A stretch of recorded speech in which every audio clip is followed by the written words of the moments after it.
Okay, so in this video we're going to go over some of the common organelles of a eukaryotic cell. Now an organelle is simply a word that means small part. So just like the body has small parts called organs, cells have small parts called organelles. Well, there's a lot of them, so let's go ahead and get started. First thing I want to mention are the three basic sections to the cell. And all cells need to take in food, get rid of waste, and reproduce. Well, cells have three main sections to them, and inside of those three sections are parts that allow them to take in food, get rid of waste, and reproduce. So the first section you can see highlighted by the flashing black line, the plasma membrane. You might also hear the plasma membrane simply called the cell membrane. We'll talk more about this in a little bit. Pulsing in the picture, you can see the second main section, the nucleus. You often hear the nucleus called the control center. We'll explain why in a little bit. And lastly, we have the cytoplasm. Now the arrow in the picture looks like it's kind of just pointing to empty space. Well, cells are not filled with empty space. They're filled with a part called the cytoplasm. We'll go into that in more detail. Let's actually do the cytoplasm first. Here we go. So the cytoplasm, the first thing I want to mention is that it's the jelly-like material on the inside of the cell. You know, when you look at diagrams, sometimes in a diagram a cell might look like it's empty or filled with hollow air space, and that's not true. Cells are filled with a jelly-like liquidy material called the cytoplasm, and in that cytoplasm most organelles float within. You can see here's a list of a few of the organelles that are floating around in the cytoplasm. We're going to go and talk about all of these throughout this video. We'll talk about what the mitochondria is, what lysosomes are. And because the cytoplasm is a jelly-like material and things are floating around inside of it, you often, under a microscope, can actually see parts floating around. In this animation here, you can see what's known as cytoplasmic streaming. The green circles that are drifting around inside of the square cells, the rectangular shaped cells, those green circles are plant cell chloroplasts. You can see in every rectangular shaped plant cell there's a few dozen chloroplasts in each of these cells here. And this is known as cytoplasmic streaming. Okay, well, what about the job? What does the cytoplasm actually do? Well, a lot of chemical reactions take place within the cell, and chemical reactions take place in the cytoplasm. So that's kind of what the job of the cytoplasm is. It helps to facilitate chemical reactions, and it also helps to dissolve solutes, particles that are in the cell, carbohydrates, proteins. These are all dissolved within the actual cytoplasm of the cell. So that's really what the main function of the cytoplasm is. It also adds support to the cell, a pressure support for the cell. So the next part I want to mention is called the plasma membrane, also known as the cell membrane. And first of all, its composition means what is it made from? It's a bilayer of lipids and proteins. Earlier in the school year, we learned about lipids. And this is a drawing of a very simple lipid here. The round part represents the head, the two tails are the fatty acids. And what we mean by a bilayer, it's not just one layer, but two layers on top of one another. This is a bilayer of lipids right here. In between the bilayer of lipids are also proteins. I've labeled this protein channel, and you're going to see its importance in a moment. Well, the job of the plasma membrane is to allow materials to pass, to enter and exit. You know, small molecules like water and oxygen, H2O for water, O2 for oxygen, small molecules like this can simply pass through the lipid bilayer. However, larger molecules like glucose, have to pass through these protein channels, and that's what you see happening in the animation. And so that's really the job of the cell membrane. But the cell membrane is what we call semi-permeable or selectively permeable. And that means that it doesn't allow everything in and out. It only allows certain specific molecules and ions and charged particles to enter or exit through the plasma membrane. So when we come back to this picture we saw earlier, here we have the next part I want to mention. You can see the black square highlighting the nucleus. Let's zoom on in for a closer look. When we zoom on in, here we have the nucleus. And you've heard maybe in middle school that the job of the nucleus is to control the cell's activity. You often hear it given the nickname of the headquarters. Well, what does that mean? Well, the reason we call the nucleus the headquarters is because it contains DNA. And in the picture, we see 5 twisted strands of what is called chromatin. Chromatin are long strands of DNA. And DNA is the instructions, the blueprint, the manual on how to make proteins. And this is why we call the nucleus the control center, is because the chromatin will be sending out information to make proteins. And proteins do a lot of the work. The vast majority of the work inside of our cells, inside of our bodies, are performed by proteins. So this is why the nucleus gets the nickname of the control center. Also inside the nucleus, there's a round object known as the nucleolus. And the job of the nucleolus is to make another part of a cell, another organelle, called the ribosome. So the job of the nucleolus is to make ribosomes, and we're going to see what ribosomes do in just a moment. When we look at this picture right here, we can see a nice electron microscope picture. The overall round object is the nucleus. You can see the dark spot is the nucleolus. A really nice picture here of the nucleus and the nucleolus. So we come back here, we have the box highlighting the rough ER and the smooth ER. Let's zoom on in and take a closer look at the endoplasmic reticulum. Okay, first of all, there's 2 kinds of ER. Let's look at the rough ER first. The ER stands for endoplasmic reticulum.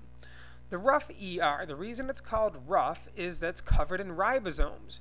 So we mentioned a moment ago that the nucleolus makes ribosomes. The ribosomes then exit the nucleus and travel along this tunnel system known as the rough ER. And that's kind of the job of the rough ER, is to receive the ribosomes and transport and carry around the ribosomes from one part of the cell to another. As you can see, we finally see what the job of a ribosome is. Protein-making ribosomes. So that's the job of a ribosome, is to make a protein. So the rough ER will transport the ribosomes as the ribosomes are making a protein. Well, if we look at this picture here, we have the purple nucleus. Identify part A in the nucleus. I hope you know that's the nucleolus. The lines, the purple lines identified by letter B, that's the DNA. I hope you remember the name of the DNA. That's called chromatin. And then the outside of the nucleus in picture C. I never mentioned the name earlier, but that's called the nuclear envelope. Notice how the blue is the rough ER, and there's gray dots all over it. Well, look in the animation. You see gray dots exiting the nucleolus in the animation. And those gray dots are traveling through the blue rough ER. That means those gray dots have to be the ribosomes.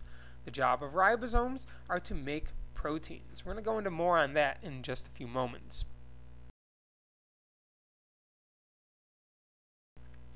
So what about the smooth ER? Well, if the rough ER is covered in ribosomes, then a little common sense, the smooth ER is not covered in ribosomes. And you can see it has a different job. The job of the smooth ER is to help make lipids and fats and to help break down certain toxins. But the reason it gets its name smooth ER is it's not covered in ribosomes. The rough ER is covered in ribosomes, and that's why it kind of has a rough appearance to it. So let's talk a few extra moments about those things called ribosomes. They're created by the nucleolus. Remember, the nucleolus is inside the nucleus. They're transported. The ribosomes are transported by the rough ER, and as the ribosomes are being transported by the rough ER, we now come to their job, their duty. Their function is to make proteins. And so if we highlight a few ribosomes with that flashing black box, let's zoom on in to a ribosome that's attached to the rough ER. Well, here we have a ribosome. And the reason, what I mentioned a moment ago, is its job is to make a protein. And what it does is it will gather individual amino acids. And earlier in the school year, I hope you remember that amino acids are the building blocks of proteins. And so here we see a ribosome is gathering and connecting a bunch of amino acids into a long chain. This long chain of amino acids is what we call a protein, and that's the job of a ribosome, is to gather and build these amino acids into a larger protein. This process, by the way, is known as translation. We're going to learn about it later in the school year, though. So if we come back out here to our diagram, I've highlighted the flashing box of the Golgi body. Let's zoom on in to the Golgi body. You might often hear it called the Golgi apparatus or the Golgi complex. It's always going to be called Golgi because it's named after the scientist with the last name of Golgi who discovered it. And so the job of the Golgi body is to receive proteins that ribosomes made, modify them, sort them, and package them so they can be exported from the cell. And the Golgi body will put the proteins into a protective little envelope known as a vesicle. And so let's go ahead and review what we've learned really quick. When we look at the process of shipping out of protein, in our animation we can see the nucleolus is releasing a black dot. That black dot represents a ribosome. So the nucleolus makes a ribosome. Notice that ribosome then travels through that rough ER, that system of tubes and tunnels. So the ribosome is traveling through the rough ER making a protein. Well, let's zoom on in for a closer look. So there's the ribosome. Okay, now that we can see the ribosome, remember what the job of a ribosome is. It makes a protein. And so there you see the word protein. Now it's spelled P-R-O-T-E-I-N, but it's not really put together properly. So this protein is not quite finished, even though the ribosome made it. Well, watch what happens next. Remember, this is all happening at the rough ER. The protein is going to be placed inside of a protective vesicle and travel away. Where is it going? I hope you know where it's going. It's going to a Golgi body. And so the protein arrives at the Golgi body. What happens to the vesicle? The vesicle fuses and becomes a part of the Golgi body. Well, watch what happens. The protein moves through the Golgi body and is eventually processed and modified and ultimately is going to be released. So the Golgi body kind of makes the final changes to the protein. Well, when the Golgi body releases the protein, it also will put it in a protective vesicle. So the vesicle is going to be a protective little envelope. Watch this. The protein is put into a protective vesicle and it's released. The vesicle fuses with the cell membrane, and then the protein is simply released from the cell, goes where it's needed. Alright, so if we were in class, I would have you turn to your neighbor and try to work on these review questions. So we've kind of covered a lot of information. Let's take a quick moment, pause the video, try to answer these 7 questions. I'm going to go over the answers in 3, 2, 1. So which organelle builds proteins? I hope you know that's a ribosome. Which organelle stores DNA? Well, that's the control center called the nucleus.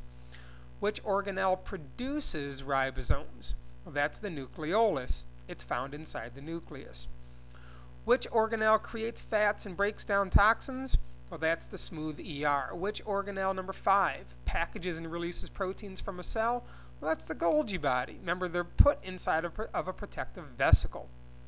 Number 6, which organelle allows materials to enter and exit a cell? Well, that's the cell membrane, also called the plasma membrane.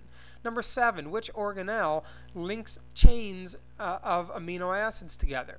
Well, that's the same thing as question number 1. Question number 1 and question number 7. It's the same question, just worded a little differently because amino acids make proteins. Let's try this one.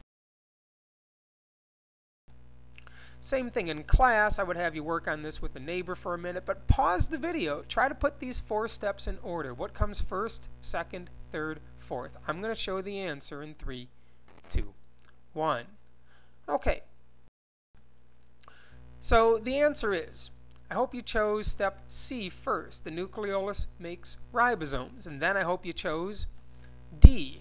Ribosomes will exit the nucleus. And then I hope you chose B, the ribosomes are going to travel along the rough ER and create proteins. And then finally, I hope you chose A, the Golgi body will package and export the finished protein inside of a protective vesicle.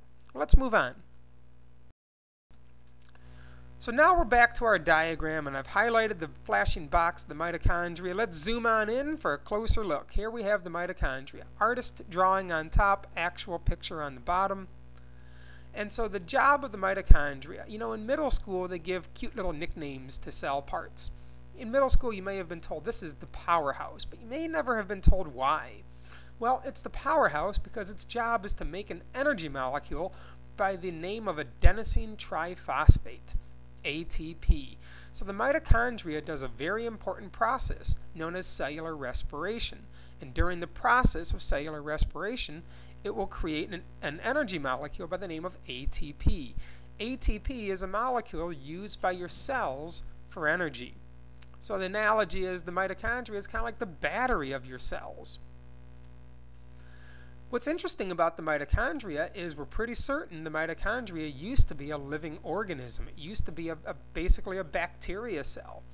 But it has become part of today's modern cells. And this theory of how we think this happened is called endosymbiosis.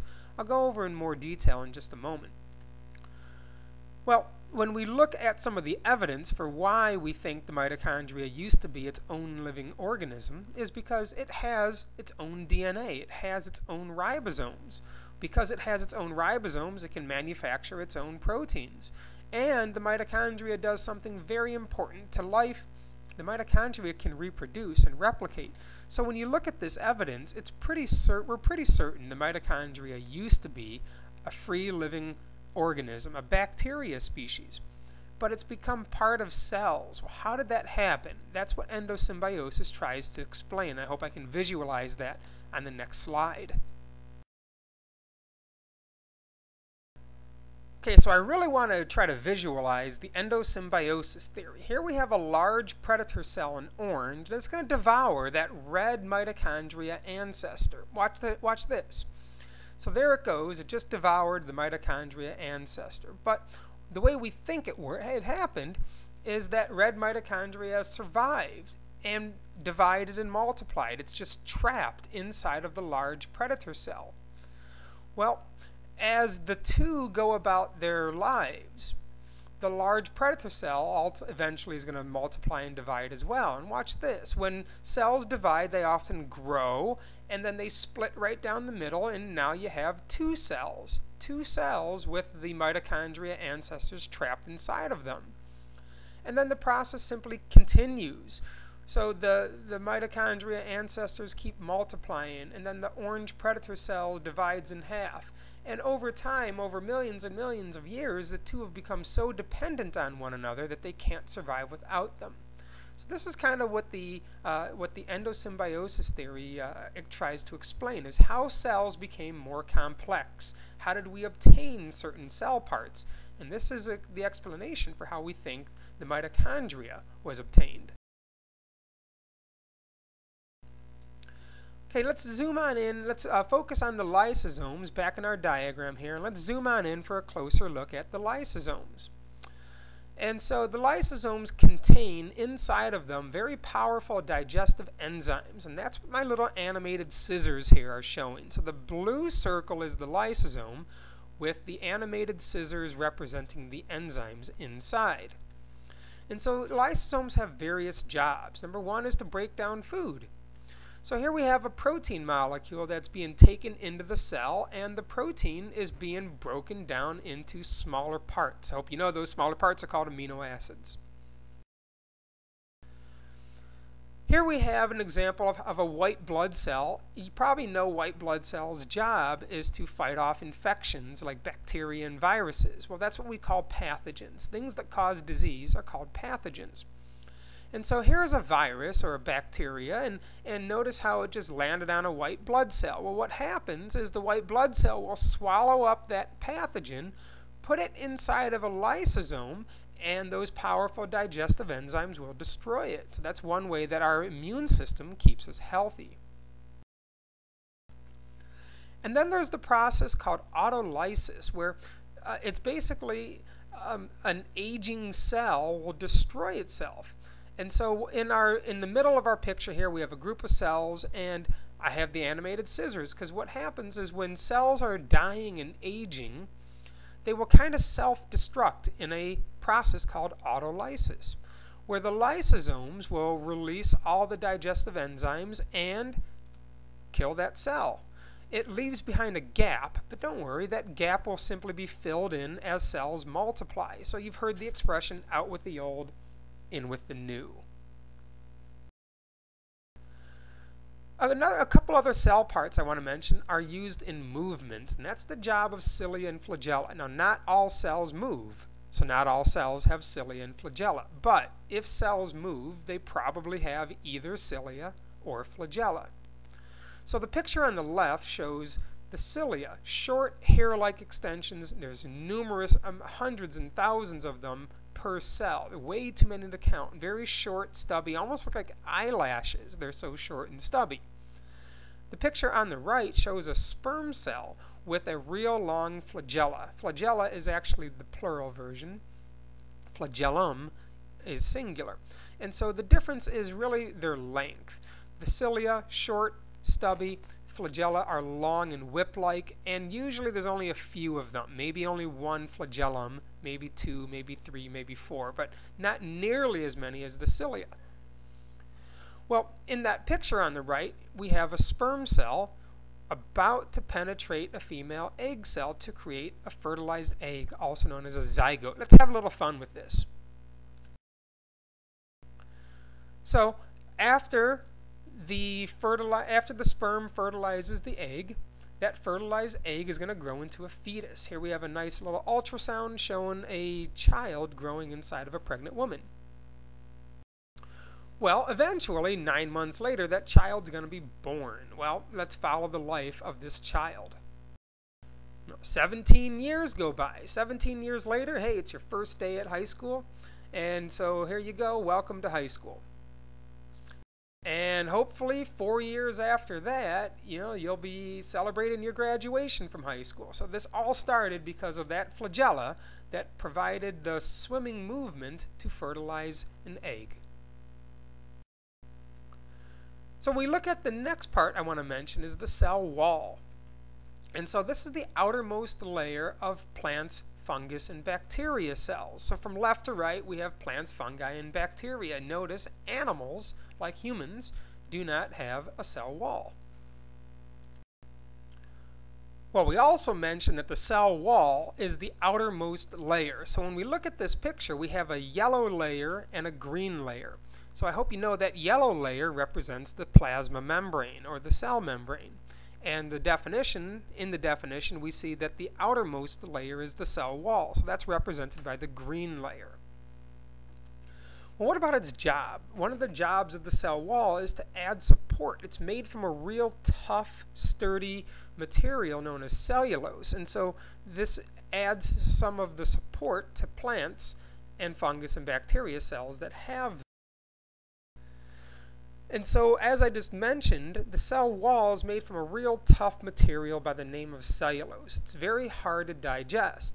The reason for the picture is celery has a lot of cellulose in it. And I'm sure you've had bites of celery. It's a very tough, very fibrous plant, very hard to digest.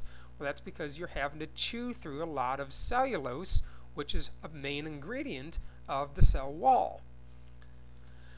And the cell wall really started our understanding of cells. Earlier in another video, we learned that Robert Hooke in 1665, again, there's no real good pictures of Robert Hooke, so here we just have a stained glass picture in a cathedral. Robert Hooke in 1665 examined cork. And so he used a very primitive microscope, like this one in this picture here, and as I mentioned a moment ago, he examined cork. Now cork, we might be familiar with cork from, wine bottles, but cork is actually tree bark.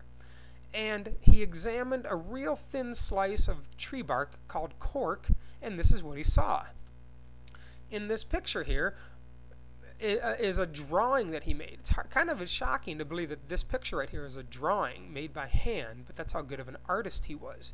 And what you see are hundreds of little tiny cells, but the outline of the cell is all that's left. He did a drawing of the cell wall. There was no nucleus. The cork in tree bark is dead. There was no nucleus when he made the drawing. There were no mitochondria, no vacuoles. All that's left, and all you can see in the picture, is the drawing of the cell wall. The cell wall is very tough, very strong, and can last for years and years after the cells have died. So the next part I want to mention is called the chloroplasts. And so you might know the job of the chloroplast is to perform photosynthesis. Well, here are several dozen plant cells taken with a microscope. Let's zoom on in for a closer look. When we zoom on in, we can see that inside of every cell are dozens of those green round-shaped objects called chloroplasts. They're inside every single cell, and there's dozens of them per cell. So you know that the job of the chloroplast is to perform photosynthesis. Well, inside of the chloroplast is a chemical, a green chemical by the name of chlorophyll. The job of chlorophyll is to actually perform photosynthesis. It will absorb sunlight, absorb carbon dioxide, absorb water, and turn those into oxygen and sugar, particularly in the form of glucose. So what photosynthesis does is it uses three ingredients: water, carbon dioxide, sunlight, and will release two products: oxygen and sugar called glucose. Just like the mitochondria, the chloroplast is thought to have evolved and become a cell part according to the endosymbiosis theory. We think the chloroplast was also a free-living organism, a bacteria.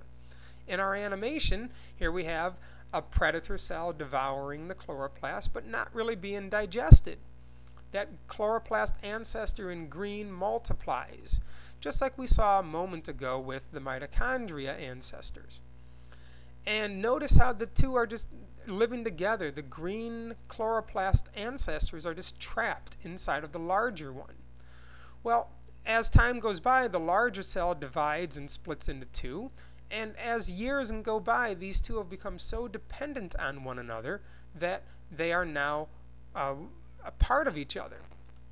And the evidence to support this is, again, the chloroplasts, just like the mitochondria, have their own DNA and ribosomes. They make their own proteins. They can replicate and multiply and divide.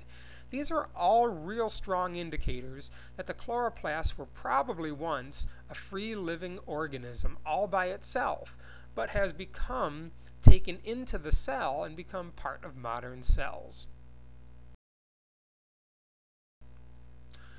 So the final one, the last part I want to mention, is called the vacuole. The job of the vacuole is to store food, store water, waste, color pigments, and in the picture here you can see it's the big blue round object in the middle of the cell. Often, in plants that is, it's often the largest part of a plant cell. So in plants, it's often the largest central, meaning in the middle. So we often think of the nucleus being in the middle of a cell. Well, often the vacuole is, because it's so big, it pushes all the other parts to the edges. When we look at this little animation right here, again, I mentioned cytoplasmic streaming earlier here. The green circles represent chloroplasts, but they're all kind of revolving around the central vacuole. And so the central vacuole is often so big it will push the other organelles to the edge of the cell.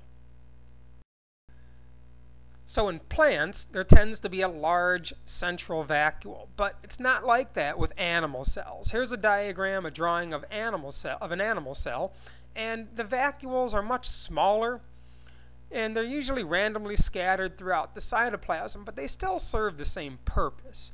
They still store food, store water, store waste, and so that's really the job of the vacuole right there. Well, so there you have it. I mean, there's a lot of cell parts that we covered in this video here, so try and pause the video and work through these questions. If you're in my biology class, bring your answers on a separate sheet of paper.